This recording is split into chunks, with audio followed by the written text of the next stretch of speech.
Hello, everybody, and welcome to another community First of all, Mayor, thank you very conversation much for giving me the on opportunity. Facebook Live. It's Friday at noon. Just one portion of the Economic impact. serve the many benefits of Thank you, Mayor, and thanks for this opportunity. Hello, everybody, and welcome to another edition of Community Conversations right here on Facebook Live. I'm Mayor Eric Pappenfuss, and today is a special day. It marks the one-year anniversary since we began these weekly Friday conversations. So we've come a long way. We've discussed a lot of topics, and we have a great topic today, a bittersweet topic, a celebration of the career at the city of Mr. Aaron Johnson, our Public Works Director. Bittersweet only because we're going to be sorry to see him go here, but he's certainly earned his retirement, and he's moving on to new things and a new career. And we've got a wonderful series of guests here, which we will get to in just a moment, and we'll talk to Aaron himself about his time here at the city, which really spans the entire last generation. We can talk about how Public Works has changed, how the city has changed, and we'll learn more about Aaron as a person and an individual. I want to begin, though, just with a few brief announcements, as we always do on these Friday conversations. I want to let folks know that we did extend the eviction moratorium that the city has in effect for another 30 days. That will stretch from March into April. We are looking to keep that in place at least until the vaccine becomes widely available. It looks like the supply chain has begun to clear, that more and more people are able to receive the vaccine, and the county and UPMC are both planning max vaccination sites within the city as we speak, one potentially up at Hack and the other on City Island. We'll have more information on those as they come. Again, the amount of vaccine is expected to increase in terms of its availability for Harrisburg soon. And we hope to have everybody who wants to be vaccinated here before the summer. It's going to be a lot of work, but the eviction moratorium will continue until that occurs. It is on a renewable series of 30-day extensions. We notified the court last week that we were going to be extending it for 30 more days, and we'll see where we are at that time in April. Also, a couple city business activities which you should know about. Coming up on March 25th is going to be the second of two of our public hearings for the new Historic District and Preservation Design Guidelines. People can follow our social media here on Facebook or throughout the city and get information on how to sign in for that meeting. We had City Archivist Frank Grumbine on talking about those guidelines here a couple weeks ago. You can also find that video archived on YouTube, and we hope you'll join us for that. We had the first hearing earlier this week. This will be the second of two planned hearings on those guidelines coming up on March 25th. Also, coming up on March 30th from 10 a.m. to 11:30 a.m., there's going to be a webinar on small business financing options during COVID-19. This is part of our continuing series of information for small businesses. The webinar is going to feature speakers from Community First Fund, Penyon Bank, the U.S. Small Business Administration, and it should have a lot of valuable information about that could be a benefit to small business owners in the city. We want to encourage you to sign up and register for that. Again, this is going to be coming up on March 30th. You can register at harrisburgpa.gov. Our website, just go to harrisburgpa.gov/workshops, and you can be a part of that small business webinar. And we were also notified this past week by the Harrisburg School District that they have begun their search for the next superintendent of the district, and they want to hear from you, our viewers, on what characteristics and other qualifications you'd like to see in the next Harrisburg superintendent. You can go to www.hbgsd,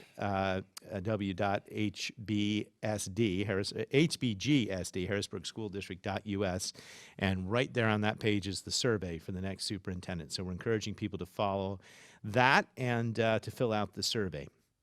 All right, with those announcements, we're going to turn now to our star guest.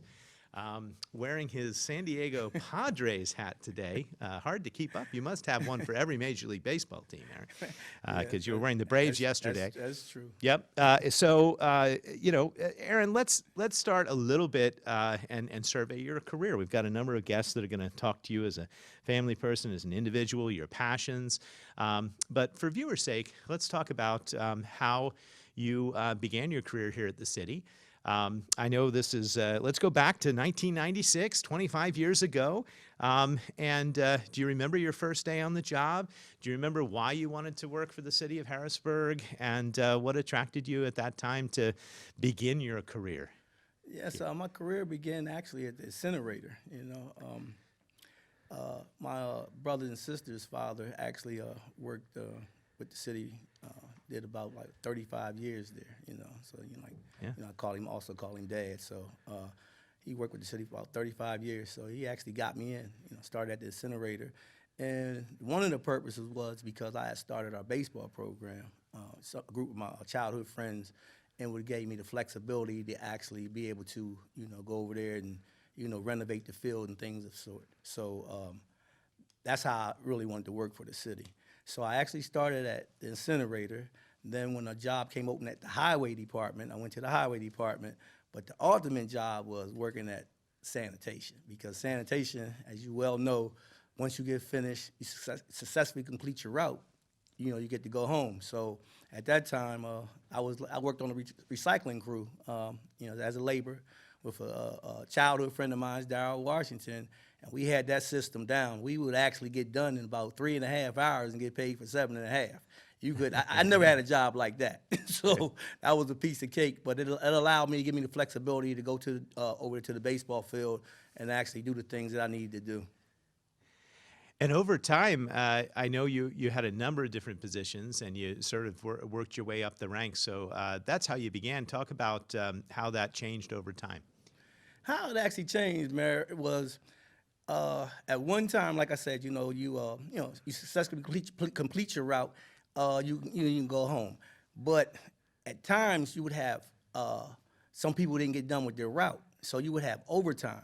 So what was happening is some of our leadership then, they would look at it like if somebody had kids and stuff, they would actually just give them the overtime. But by the union contract, you actually had to do it by seniority equalization. Well, they wasn't doing that. So how I actually got involved with the union, because I wasn't even involved with the union, and I was like, I said, this ain't right. So the other thing was we was getting paid overtime on regular time. Well, that's totally impossible. Our start time was 5 o'clock. Our quitting time was 12:30. At that time, we were getting paid 7.5 hours. But we would, like, if I got done at 9:30 or 10 o'clock, I would go ahead and work overtime. Well, I was getting overtime on regular time. That's unheard of. That was unethical. So actually, I really started taking over, the equalization as far as overtime. That's how I got involved with the union. So as that went on, Linda Lingle, she was the business administrator at the time. So she actually heard about me actually doing this. And I wasn't getting paid or anything. I just was making sure that the guys was asked. If it was my turn, it's up to me to say yes or no if I wanted to work overtime. So she asked me, did I want to come to management? I said, I don't know. I didn't pay it no mind. So she asked me, like 2 weeks later. I said, well, I'll consider it. And then I said, okay, yes. So again, anytime that you go into management, if the person at that time, the public works director, if that's not his choice, they kind of like forced me on him. So it was kind of like give or take. But me and him had a really good relationship as far as me working as, a laborer and, him being a public works director. But when I became in management, it was kind of like they forced me on him. So it wasn't too good. So when I first got my first evaluation, it wasn't that great. And I said, well, I'm not going to sign that. And I actually told Linda Lingle, I said, I'm not going to get a good evaluation because he didn't want me. It wasn't my choice. And I understood that because I'm a military guy. And when new chain of command come in, they bring their own people, and it's the reason why they do that. So I understood all that. But as time went on, we got, I went in there and talked to him personally. We had a heart-to-heart. After that, I shot up. I shot straight up the ranks. Interesting that it was Linda Lingle and that it was based on your service in the union where she noticed you. And I guess that was Jim Close, who was the Yes. public works director Yes. at the time. Tell us about City Island, because at some point you become the sort of superintendent of City Island. Is that during this period? Yes, and what happened with that, at the city was under, some real budget crisis, and they had to lay people off. We had a bumping process. So I remember it was like Halloween. Can't remember what year it was. But it was Halloween, and Jim Close called me. I was actually on Bellevue. I was on Bellevue Street. I can remember like it yesterday, and he called me and said, "Hey, Aaron, I got some bad news for you. I hate to tell you this, but I'm gonna have to let you go, because of this." So the very next day, Tina Manuja King called me, and she kept me from, being laid off, and that's how I became the City Island superintendent. Wow, I had no idea you were on the verge of Yes. being laid off. What year was that about? I can't keep up with that. Sir. Okay, all right. I can't keep up with them dates. But tell us about your role on City Island, because I guess you were able to sort of match your love of serving the city with your love of baseball. We have a new stadium that's being constructed around those times, and we were just talking about the Senators and how they're going to be getting back to baseball here soon. What was being superintendent like? Again, we had our events, the typical events, 4th of July, Labor Day, Capona. I was involved with that at the time. I was working for Russ Corkle. I was underneath his leadership. And then I took care of all the, grass cutting duties over at City Island, dealt with the vendors, because at that time we was vibrant over there. We had vendors, food stands and all that, and then with the stadium, I was I was just in heaven because of the baseball. I love baseball. So, again, it was fun times. And then, again, you've been fortunate that we had no disasters for your 8 years. You've been fortunate. It's true. We haven't had a flood. We knock had on some wood. serious disasters while I was City Island superintendent, because when that river rises and all that debris all over at the lower walk, we had some tough times down there in Shy Poke, But other than that, like I said, it was some great duties. And then, as far as the events and stuff, put in a lot of hours. We put in a lot of hours. Right. So under Linda Thompson, you get promoted to Deputy Director of Public Works. Yes. And how does that affect your duties and responsibilities? Again, I was down there, a City Island superintendent. At that time, I think Rick Davis was the Public Works Director. Okay. And she gave me a call and said, "Listen, I need you to go down there back to, sanitation department, be in Public Works, and be the deputy director." So basically, she gave me a directive. I ain't had no choice. So I said, like I said, I'm a military guy. I understand about getting orders and and following directives. That's not a problem. I come from that world. So I just went back down there. Did what I knew what to do. Again, the unique situation with me is like I was a laborer. I was with the guys. So. Sometimes it was difficult because you grew up with them basically, and then now all of a sudden you telling them what to do. Again, my military leadership kicked in because again, I knew one thing: it's about being transparent with the guys. Making sure you're taking care of them, and saying, "Listen, this is what we have to do." So pretty much, I just went down there. Surrounded myself around some good people. At that time, I had Dave West being one of the operation managers. So Kevin Hagerich was actually the public works director. And Dave was one of the operation managers, and I was the deputy director. And, from there, we just did what we had to do. We always had that passion about making sure we're taking care of the city. Sure. And one thing I know about you, and having seen your management style up close and really firsthand for the last 8 years, is the degree to which you really do care about your employees. You consider them family. At the same time, you're sort of a no nonsense. You make it very clear what you expect of people. Do you want to talk a little bit about how you balance those personal relationships that you have with your workers, with also being the person in charge? Yes, and you see, I always go back to, center references the military. My military leadership, again, best thing could have happened to me, but it wasn't by design. Let me just share the story with you. My mother told me, because the person that you're seeing sitting here right now, I was always that person. I was a piece of work in high school. And I don't know, some of the listeners, you know, that's listening, they can contest to that. But I'm the oldest of five. And I remember my mom said, you know what? I'm sick of you. You got two choices. You either gonna go down there to a Winfield Funeral Home, or you going in the armed forces. Now, which one you want? You gonna have to do one or the other. So, as soon as I turned 17, November 11th, 1975, December 1st, 75, I was in the United States Army. Best thing could have possibly happened to me because it changed my whole outlook on life. Gave me that discipline that I so much deserved and needed, you know. I give a lot of my, like I said, the leadership abilities is because of that. It's just like anything else, you know. I remember the one trait was, and I always live by that, and that is make sure the task understood, supervised, and accomplished. That's one of the 11 principles in military leadership. And it's simple, it's plain. You know, make sure the task is understood, supervised, and accomplished. Because at the end of the day, the mission got to be completed.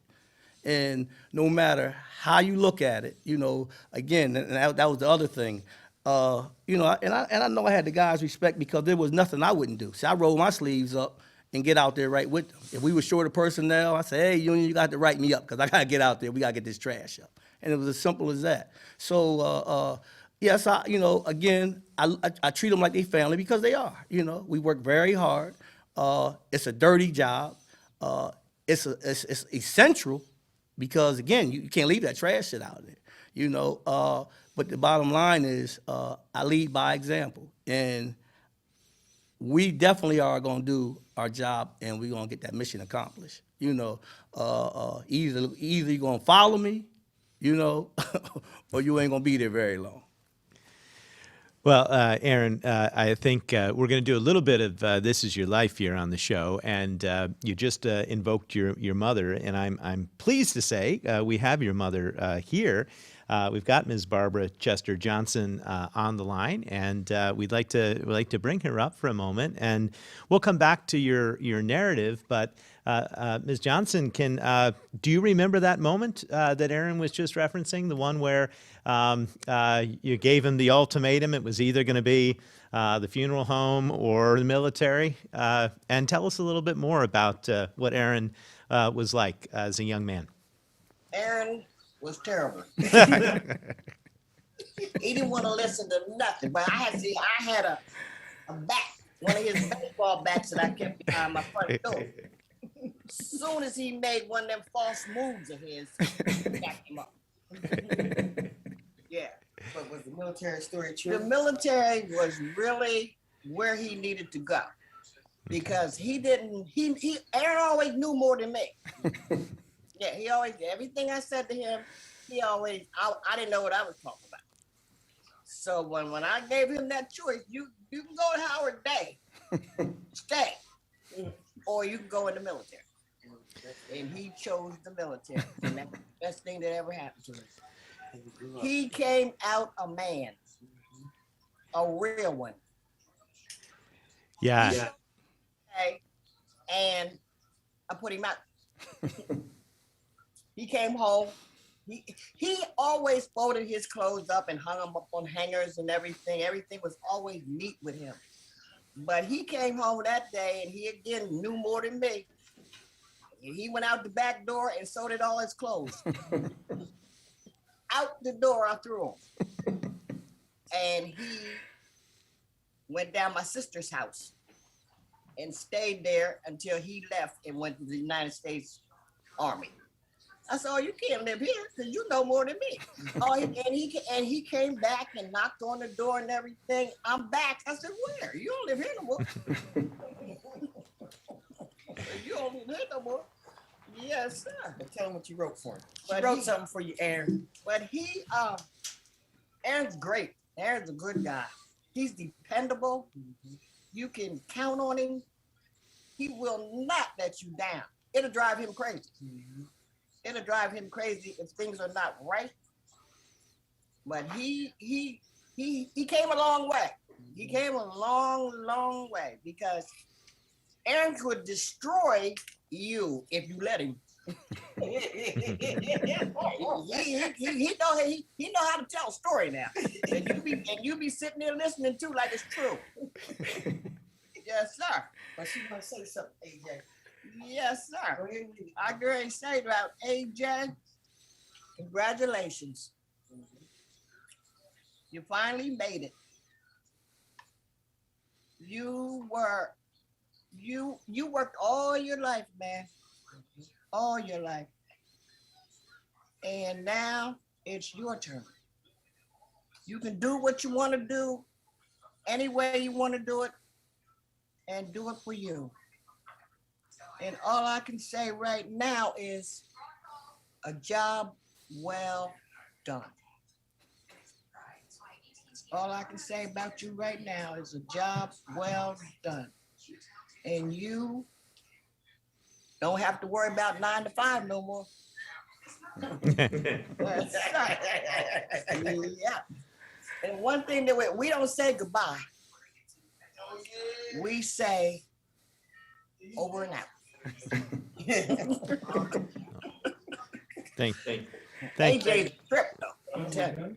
Thank you. Thank you so much, Ms. Johnson, for sharing that with us. And yeah, I can see the story. And then I imagine you've just been filled with pride as Aaron has moved from up the ranks, from beginning as laborer all the way up. Let's go back to our narrative for a minute, Aaron. In 2010, you're promoted to deputy director, and then boom! I mean, the financial crisis really hits the city. Not soon thereafter. The financial house of cards that was built and financed a lot of projects collapses. There's no money to pay the city bills, to pay vendors, to pay workers. And suddenly we are on the brink of bankruptcy. We are in receivership. And it looks like that may be the end of the Public Works Department. I like to tell the story when I took office, we'd sold the incinerator, but we were so clearly on track under receivership and the Republican Corbett administration at the time to privatize sanitation that we didn't even have a new home for our workers or a place to go. We hadn't been investing in trucks, and morale was sort of at an all-time low. That's a lot to have to absorb, and we'll get political for just a minute, but that I think that spurs you at this point in your career to run for office. And we actually got to meet on the campaign trail when you ran a writing campaign for Harrisburg mayor. So upset, I assume, with the city's financial crisis, as was I at the time. Do you want to talk a little bit about that moment in Harrisburg history? Yes. Well, I guess I see my sister back there. That was We'll go to her next. That was her idea as far as me running for mayor for the city of Harrisburg. Again, as she would say, I'm still afraid of my mom. Well, at that time, we was actually going out to Minneapolis. We was in the World Series, Harrisburg RBI. And, I always took my mom to the World Series. If we made it to the World Series, I always took it with her. That was our time spending together.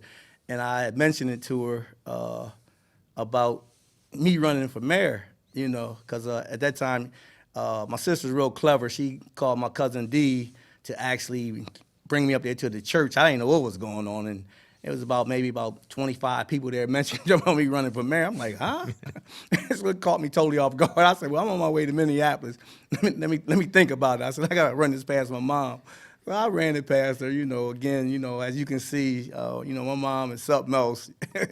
So she didn't say anything at that time. And then, when we got back, she said, hey, if that's what you want to do, go ahead and do it. But like you just said, sir, the bottom line is that the city was in bad shape. And I'm saying, I'm born and raised in Harrisburg, Pennsylvania. So, again, if I thought that I could do it as far as, turning the city around, then I was going to do what I needed to do. So that was one of my reasons why I said that I would run, But we was in a bad time. I mean, people don't realize when we was down in the incinerator, down in the old public works facility, how bad it was. When we picked up trash, but we lived in trash. What I mean by that is we didn't have no heat majority of the times in the wintertime. We had icicles in the showers. The guys couldn't take no showers. We didn't have no custodians. You know, a lot of times I would clean the place up because, like my mom said, you know, I got to have order. It got to be clean. I can't work in dirt. But the other thing was we had to have we had these torpedoes as far as the heaters to actually warm the vehicles up because the diesel would freeze. So we had to work set up shifts to go down to me and Dave West, you know, go down there and keep them torpedoes going so that when the guys come in the morning, we able to start the vehicles. We had challenges before we even got to work. You know, the secretaries, their office was cold. I mean, I can go on and on. You know, but the truth of the matter was, when you took office and we didn't have nowhere to go, then we found out Brenner Dodge, you know, that place came available. You know, like from where we was at to where we at now, I'm talking about it's like paradise. You know, for us, the place is not big enough to house, you know, all our equipment and everything like that, but it's still the way we living over there now. You know, locker rooms for the guys, you know, plenty of heat. AC in the summertime, custodian, bathrooms, the whole facility's clean. You know, the other thing is, you know, that I take a lot of pride in. That again, I didn't even realize it, but I knew when I first came to the city, I only seen 2 blacks at that time. Nate Saunders was the business administrator, I think, and I might have seen 1 black manager. You know, so when I said that if I got in management, that again, I'll be able to sit at the table and make differences because, you know, you're on the sidelines, you can't make no changes. So I said, well, if I ever sit at the table, I'll be able to, you know, put some information in there and maybe things will change. And it did. You know, like again, I'm the first, you know, African-American public works director. You know, me and you made history together.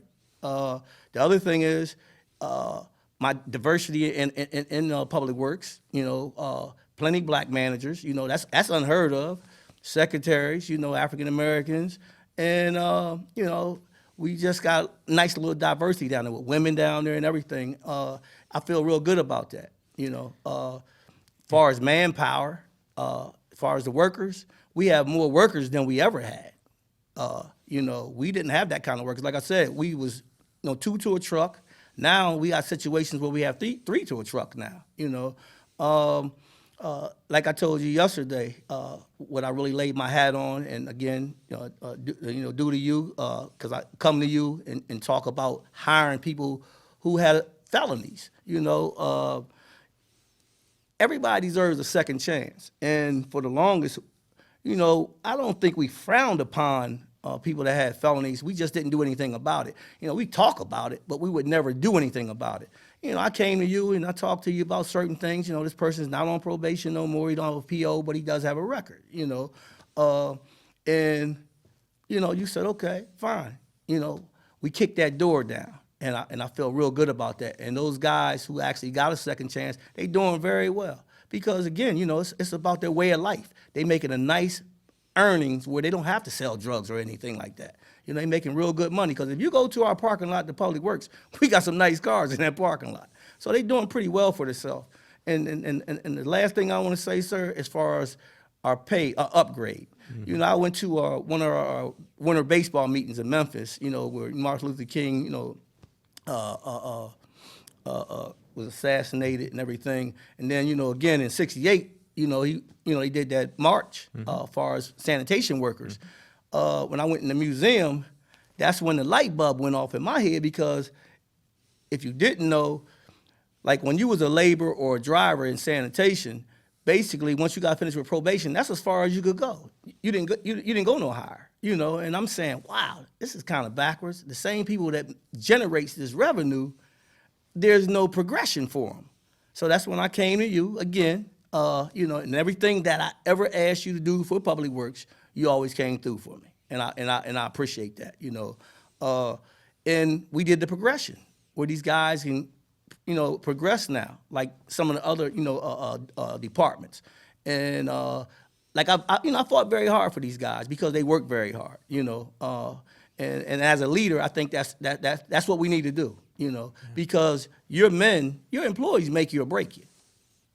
Yeah, it's obvious your passion and your concern for all of our workers, and it is a record over the past 8 years under your leadership of not only increasing jobs but increasing pay, improving safety. We're going to talk about a few more of those things, but I do want to bring your sister in because she was kind enough to join us here today. And Gina Johnson, of course, is the CEO and founder of Gina Johnson Resources. And Gina, let's go back to that moment in 2013. Did that happen the way Aaron described it? Are you responsible for for sort of spurring him into that political arena? You know I was. You know I was, Pap and Foos. You got to be nice today. So yes, I sat him down. I hit him with the flim flam, and we said, "Okay, Aaron, we ain't going out like this. We need you to run for mayor." He said, "Mayor?" That was a shock to him. But yep, I was the one that talked him into it, and we almost got you. But if I had another week, Mayor, I almost got you. Yeah. But congratulations to you and your victory. Yeah. Well, no, thanks, Gina, for that story. Because, honestly, when I took office, I knew immediately I wanted to make you the public works director. And I knew that together we could focus on those issues, the same issues that you're talking about. The building back of the department, the stopping the push for privatization, the creating better working conditions and better pay and things. And these are amazing accomplishments, and they've been done under your leadership. And they've culminated in recent years in a whole series of intergovernmental agreements that we've been able to pass with surrounding municipalities. So not only did we bring the Public Works Department itself back, but we became a model that other municipalities wanted to work with us. And do you want to talk just a little bit about that vision? And because I think that was really about making sure that we would be stable and prepared for the future, even after you retired. I sit back and me and Dave sit back and talk. We don't realize what we have really accomplished, because it's just like we just had this passion and we just do what we do. But the one thing about it is, any task that you actually put before us, we would sit there, which I like to call the war room. We'll sit there and just hash it out and just find a way how we're going to accomplish it. Because when you said that when we didn't have any money, and I just like to say, I had vendors that believed in me, that supported me, like Bob Graybill.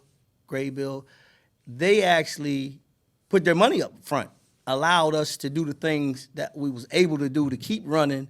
And then I said, Bob, you're not going to get paid right away, but you're going to get paid. I'll make sure you get paid. Tyson Fence, would do some certain things. They get paid down the road. The resources. And I just want to say, thanks to them guys, because, they believed in what we was doing. As far as the dealing with other municipalities, it's mighty funny where we was, they was trying to outsource us, and what some of the times what the residents don't realize, how lucky they are to have their own sanitation department, because what we do is go over and beyond. I mean, like, if somebody passes away, funerals and stuff, we don't advertise it, but we know Miss Betty passed away. She got extra stuff in there. Our guys that get it, we go on people's porches, they're handicapped. We do a little bit of everything, go over and beyond, because they have their own, trash service. The other thing that, citizens don't realize, we actually cornered the market, because before, private haulers would come into our city and make money off of us. Well, with me and you, we shut all that down, because any trash that's generated in the city was responsible for picking it up. Now we got front-end loaders. We didn't have commercial accounts downtown. Make about $1 million off of that, with commercial accounts with the front loaders. Now we also have containers. Well, we can put the containers out, people gutting their houses out. We came a mighty long way. And then now, like the new municipalities, like I said, Brian Proctor, from president of City Council of Stilton, he had called me like latter part of May and asked me, hey, Aaron, I'd like for the city of Harrisburg to pick your trash up. I said, Brian, I said, what are you talking about? He said, by July the 3rd. I said, wow, Brian, you didn't give me no time. I said, let me call the mayor and see what he thinks. When I called you up on the phone, and you said, okay, and you asked me, you think we can do it? Now, again, this is where our guys come at. This is where our employees come in. That's why I say it's give and take, as far as the respect. And I told you, yeah, we can do it. That was without any more equipment or any people. We didn't get no more employees, and we pulled it off. But that's, again, like I said, the respect that we have for one another, because our guys are very resilient. I mean, they get it done. At the end of the day, the mission's gonna get accomplished.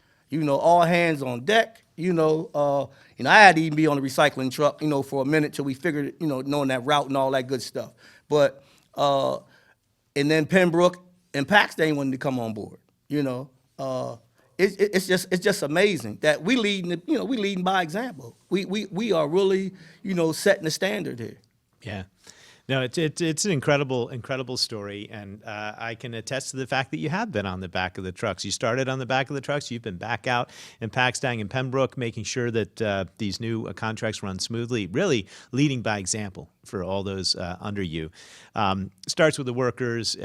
Part of it is leadership, part of it is administrative support, but another part is we've had really strong partners with Harrisburg City Council, and I want to bring Westburn in for a moment, if he would, to talk just a little bit about what it's been like working with you from their perspective. One of the things that we also did is we rewrote the sanitation code, and we created new mechanisms for enforcement and fines, and every year when we've gone to City Council to ask for authorization to be able to invest and spend money, they've been there, leading the charge, and they're absolutely been a key part of the renaissance that we've seen in public works. But Westburn, can you talk a little bit about what it's been like, working with Director Johnson and working to sort of pass change on the legislative level? Yes, and thank you, Mayor. And wanted to say again, happy retirement to Mr. Johnson. It's hard calling him Aaron because I grew up with him, knowing that he was a baseball coach and an umpire in the city, and I grew up playing baseball, and just the respect that I have for him is just unbelievable. So yes, but in terms of the sanitation, Aaron has been a great person to work with. He's taught me a lot through the sanitation, and those are some of the hardest working guys in the city. I'm a little biased since I'm the chair, but they get up early, they work to clean our city, keep it clean and safe, and do all their work. So it's one of the few things that we're continuing to be able to get revenue from in the city, as we've been dealing with this financial crisis, and he and the work of the leadership of Dave West and the mayor's office and everyone who's been working to ensure that we're able to keep the sanitation in the city and actually expand our reach to surrounding municipalities as we're able to hold on to this asset. So his leadership has been invaluable over there, and I know that he is going to be looking forward to a retirement, watching a lot more baseball and traveling over for baseball. So I want to say thank you for all of the hard work over the years that you put in, and I'm going to have to reach out to you soon, because I got a little one who I want to make sure he gets a glove and a ball in his hand soon. So any tips you can provide me would be greatly appreciated. Thank you, Mr. Majors. Yeah, thanks for sharing, Wes. And let's talk some baseball here, because anybody who knows you, Aaron, knows your passion for the game. Wes was just alluding to the fact that he grew up and benefited from those opportunities of organized play. And let's bring in a great friend of yours, Sean Wilson, if he can be ready for a second. And maybe, Sean, you can talk a little bit, not only about Mosel, and Aaron's role, but just a little bit more about your friendship and who he is as a person. Hello, everyone. Thanks for allowing me to be on this circuit here. Also, Mr. Aaron Johnson, congratulations. We always talked about this day coming, and we always joked about because he said he was gonna retire about 5 years ago, but it just keeps going back and forth. So I mean, he understands that. But my relationship with Aaron started off with a good friend of mine, Sturo Pettis. It's amazing how God works. Knowing Sturo introduced me to Mr. Johnson as far as helping out with the baseball program, Men of Southeast League Field, which involved Sturo himself, Mike Summers, Aaron Johnson, and Mr. Patterson. It's just funny how we went to that day to get to where we are today. You know, we never thought that would bring this relationship that me and him have. He's like a big brother to me, you know, and it's just amazing how things are. But it worked this way out. You know, he allowed me to come on board as to help out the program from the beginning. I wasn't on the board, but I was there when they accomplished everything and got everything started. So we helped redo the fields as far as the Southeast League field, which is where everything began at, because once again, the four of those come up with an idea to redo everything and bring the league back. And that's what they did. They accomplished that.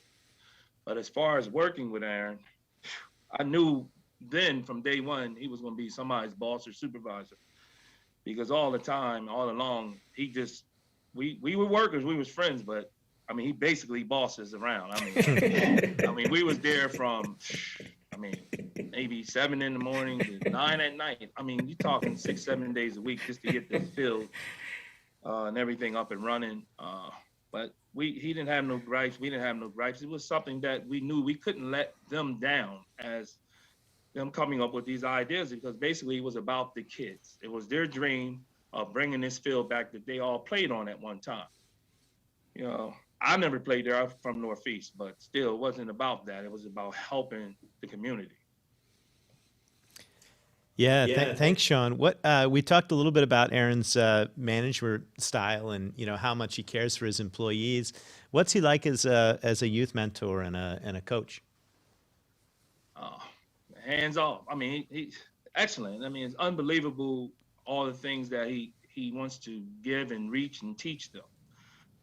He sacrificed so much to be where he is today, and also for where the kids are. I mean, as I was talking about bringing the field back to life, I mean, we spent hours, like I said.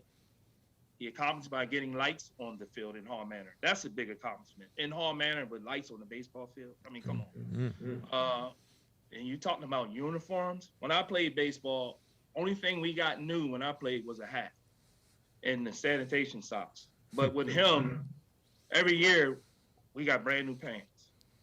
In the Mo South League, he made sure we had pants from the year before, but we got brand new purchase pants every year, socks, hats. Only thing we kept the shirts to play in, but we had underneath shirts because he wanted them to look so much uniform and to be like the pros. Yeah, that was him. Everybody had to be uniform. Yeah. And we've done. I can see that, and I know. That's part of taking pride in the not only in baseball and in those activities, but in the public works department as well. Let's bring in Michael Summers as well. And Michael, I know you've known Aaron for over 50 years, so you can talk, you can verify all the stories that we've heard here today. But what's your perspective? First, let me begin by saying it's all true. It's all true. And first and foremost, let me say congratulations, my brother. Thanks. And to let you know how proud I am for you reaching this milestone accomplishment in your life. You deserve every good thing coming your way. It's not every day that, you can say you have a friend for over 50 years. That's right. It's been over 50 years for us as friends, teammates, business partners, and all along being friends. And usually when you have these kind of talks, it's usually at a church or in front of a funeral home, and it's just refreshing that we're able to do this as a retirement celebration as a backdrop. As you know, our journey began way back in 1971 when we were at Foose School on the south side of Harrisburg. And I guess we were around in the fifth grade, and not the kindergarten like you always would say. It was around the fifth grade when we first hit it off from day one. And when I found out we were going to be teammates that summer on WHP, I just knew that we were destined for great things.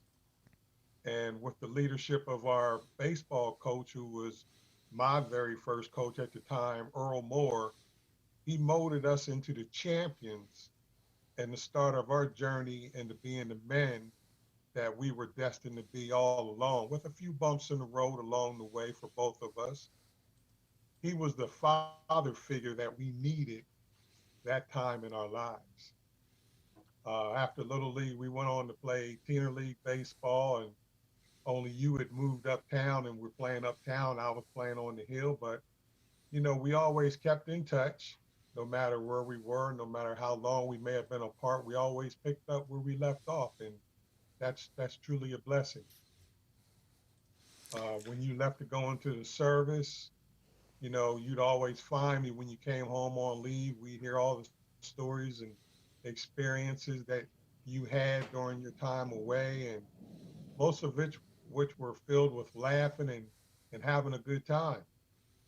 And it was after your 15-year career when you came back and found out that our beloved Southeast League field was no more, and you know, it had been abandoned and pretty much left for dead. That's when you sprang into action. You got me, Jeff Patterson, Pettis together, and we formed the Men of the Southeast League field. And that became one of the most rewarding times of my life. And we thought the sky was the limit, and it was just the beginning. So I'm going to stop talking now. I know there's some other people on the program, but I just wanted to let you know Cindy and I are very proud of you. We wanted to let you know how much you mean to us, how much we love you, and there's nothing you can do about it.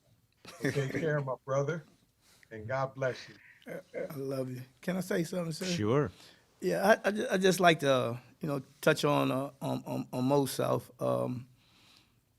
My childhood friend, Sterl Pettis, Mike Summers, we classmates. So, you know, 1976.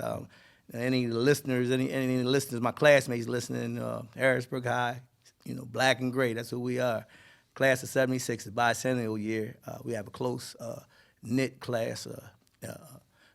We really are tight. Unfortunately, this virus came about, and we was going to Tampa again. We went down there, celebrated one of our classmates' 60th birthday. I think that was like 2 years, because we all be 63 this year. So, but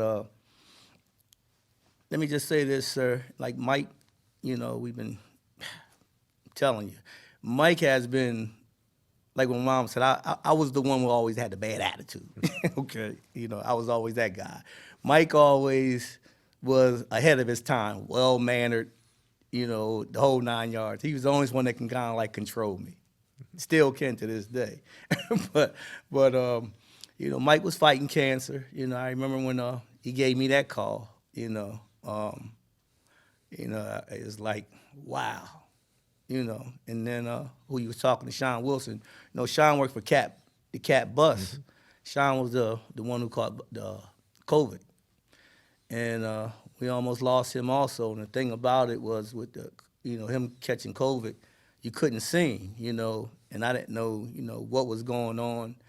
And I lost quite a few friends, you know, stepbrother, Bam Link, good friend of mine, Tracy Ellis, recently here. You know, I just thank God, you know, I don't know why, you know, kept me, you know, because me and my wife had caught it, you know, had the mild version, thank God. But I'm just glad, you know, that he kept me here. And, you know, my friends, I love them guys so much because we done so many things for these young kids. And now, you know, the crazy part about it is some of these kids now, you know, they got kids of their own. And I hired some of our ex-ball players that play Little League Baseball for us that works for the city of Harrisburg.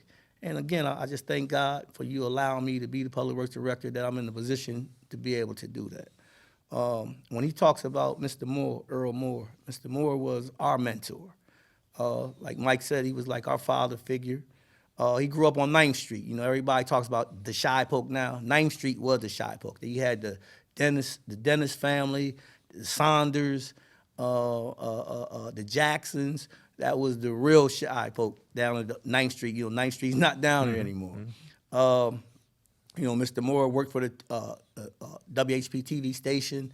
And what I didn't know as I got older, I didn't know that he was in the Marines. I didn't know his birthday was in November like mine. And everything that he taught us, like Mike said, he was teaching us how to be men then. Everything he was teaching us, you know, when I went into the military, all that came into place for me because he was detail oriented. You know, so he liked things a certain way. He liked us well dressed. You know, it was just amazing.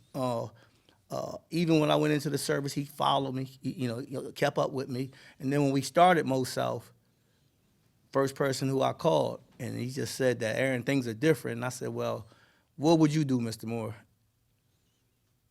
if you was my age now? And he said, say no more. Then he just went to work, started getting resources together. Roger Hall actually was very instrumental in renovating the field and stuff. Paul Beinhauer, he's no longer with us. That was one of our Little League coach.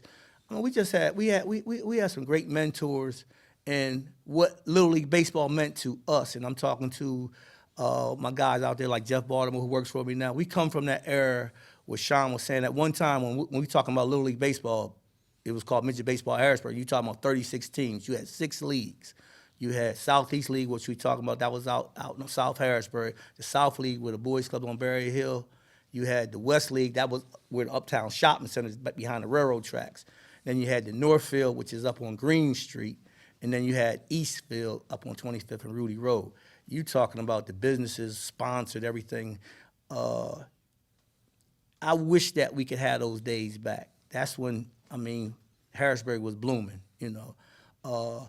That right there, the coaches that we had, we didn't realize what coaches we had. We had coaches that we know now, because we older, played in the Negro League. We didn't even know that. That's the type of coaches that we had, them type of mentors. And all we did was giving back to these young kids what was given to us. That's all we did, because that's all we knew.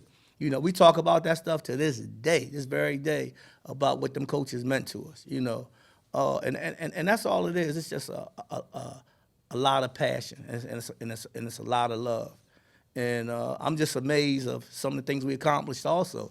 And see, the other thing what people don't realize, like when we branched out into Harrisburg RBI, we have a direct connect with Major League Baseball headquarters. Me and Mike was at headquarters, right where the commissioner's office is at. We have a gentleman named David James, who actually from Williamsport, Pennsylvania, and his it's actually Larry Moore actually grew up with him. I met him up in Williamsport when we used to deal with Little League, played in this Urban Initiation League, and then he moved on to Major League Baseball. But we have a direct connect. I mean, little old Harrisburg had that kind of reach. It's unbelievable. We won the World Series in 2013 out in Minneapolis. You know, put us on the map. Our girls softball team, excellent. We all got to the championships, but we never won one. And then, you know, we lost our coach, Mike Stepp, passed away last year. Suddenly had a massive heart attack in front of his wife and his daughter after he was with some of the girls. He was the high school softball coach out at CV East.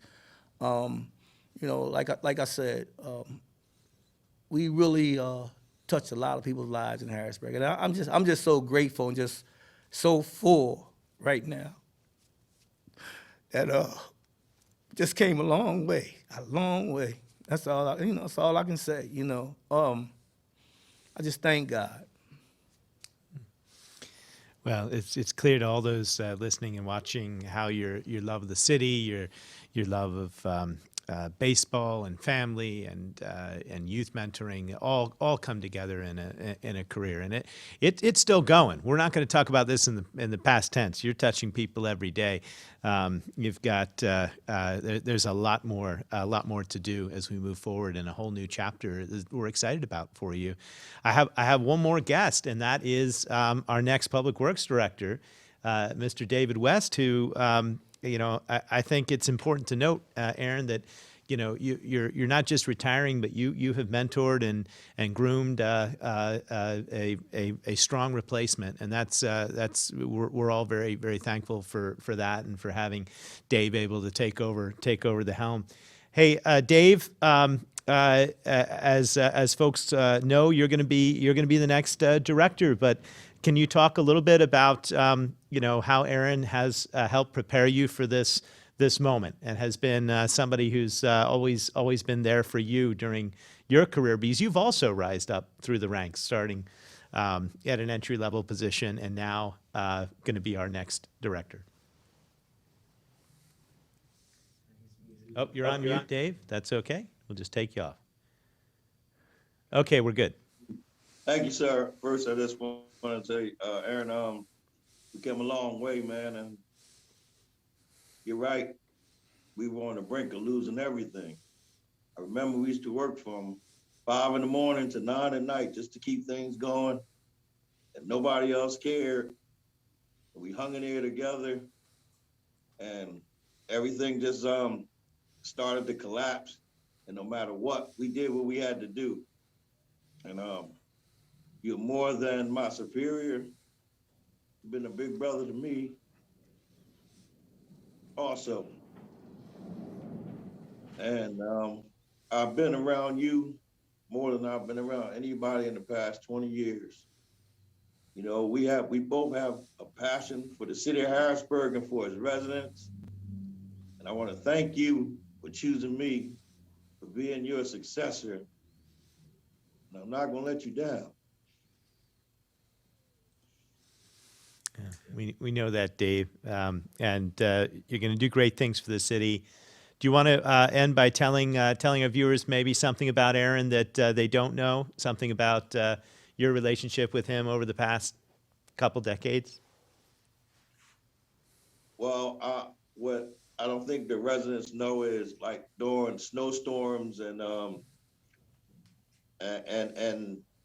through all the winters that we have been through, that we have slept here for days, and we've eating whatever we could eat. Sharice has been a major part of making sure that our entire team, at least our health, was safe. We have slept on chairs, and we did whatever we had to do, and we didn't broadcast it to anyone.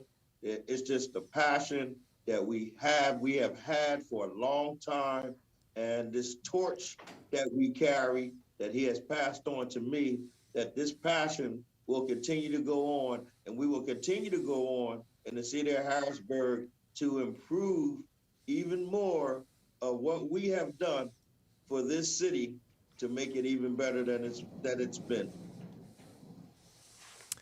Thank you, Dave, and I want to recognize Sharice there by your side here today. Aaron, we're almost out of time. I want to, however, do a couple things, one of which I'm hoping is a surprise.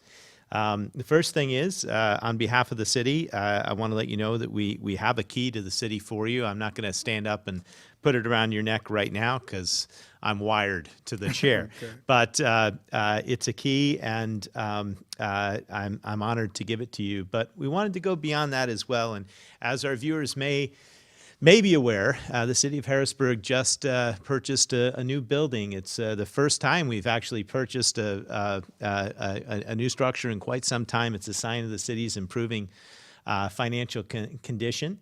And we needed a name for that building because we can't call it the M&T building. That wouldn't make any sense. And we want to show you what we've come up with. And maybe Mom can put that up on the screen. Ah, there it is. So we're going to name the new building after you, Aaron. It's going to be the Aaron K. Johnson Traffic and Engineering Center. It's going to be right there on 7th Street for everybody to see. There's a mock-up of what the signs are going to look like. And that's going to, I think, hopefully serve as a fitting monument to folks here in the city for all your years of service and all the great things that you've done. And we wanted to make that happen. So that's what it's gonna look like. And we have a video montage that we want to end with. But before we end, I just thought I'd give you the opportunity to have any final words you'd like to say on the show. Anything you'd like to say to the residents of Harrisburg. Yes. First of all, I want to thank my administrative staff. I always say I'm sort of like Tom Brady. I have one heck of an offensive line, starting with Nick, Chris, John, Rosemary, Jeff, Mike, Sharice was my executive secretary. Always kept me in the even line. You need that. You definitely need that. Because we can get out there sometime, and she would reel us back in. I just want to thank those guys. Cause we had one heck of a staff, and again, you can't accomplish anything if you don't have good people. I had great people, and I shared all my success with them. Great people. Also, my stepmom, Miss Audrey Link, which she be celebrating her birthday March the 28th. She'll be 80, and my mother's birthday is April 5th. She'll be 80. So I just want to, let them know how important they are in my life. Because I had my stepmom working at one of the baseball fields. She ran the concession stand over there Northeast, and when I said she ran the concession stand with Sean Wilson over there, Again, family and friends, man, it's so important to have good family and friends, and I've been blessed. I've been blessed. I really have. Thank you, sir. Moment, let's go to the montage. And the person who can help us weigh those options and implement those changes and make sure that the public has the level of service that they need, all with a tight, difficult financial forecast and budget, and all with skill and dignity and pride, is a man that I consider to be the model of the Harrisburg work ethic that we want to see, not only in public works and throughout all the departments in the city, and that's Aaron Johnson. Please welcome Aaron. I want to congratulate you on a job well done for the city of Harrisburg and the Harrisburg citizens. You've worked hard. You deserve everything coming to you. Aaron, it's been a pleasure and an honor working with you over these past 8+ years. You are the true definition of a public servant. Man, you have been an inspiration to me, and since the day I walked into the city, you were here. Take care, have a safe and happy retirement, stay healthy, and enjoy. Congratulations to you. I wish you well, and God bless. Happy retirement. I miss our little football talks. So I want you to have a great time. Hey, you can always call me. We still gonna talk about football. But happy retirement, my fella. Congratulations on your retirement. You will be missed. You built a fantastic team at Public Works. Happy retirement, Aaron. Congratulations, my friend. Just know that you're appreciated, man. You're a genuine guy, and just want to wish you well on your retirement.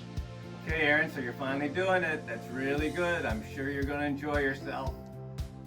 Stay busy and keep coming around to bother us, okay? To one of the hardest working men I know, congratulations on your retirement. Thank you for all of your hard work, dedication, and most of all, your leadership of the Public Works Department within the city of Harrisburg. Hey, congratulations, Aaron. Hey, you had a big part of my career. You're a constant reminder that, it's people that we're working for.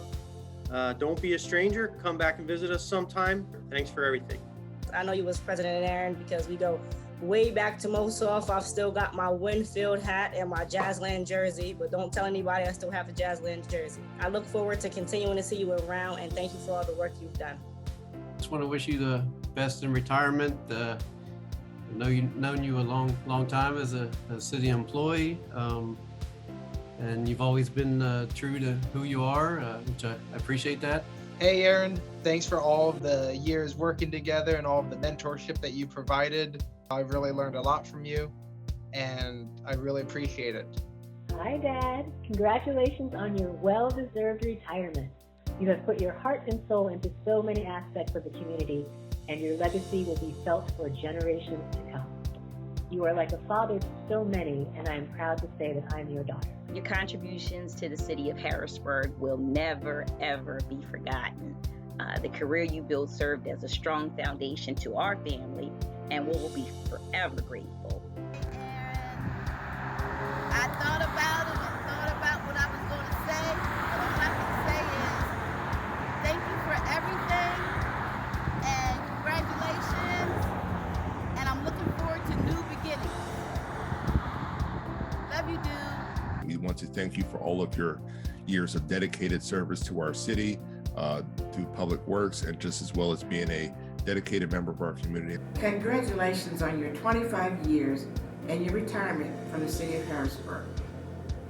My friend, my adopted brother, I certainly enjoyed everything we did in working together to make the city run smoothly. You were always dependable and reliable. I want to wish you good health and happiness in your future endeavors. Aaron, happy retirement.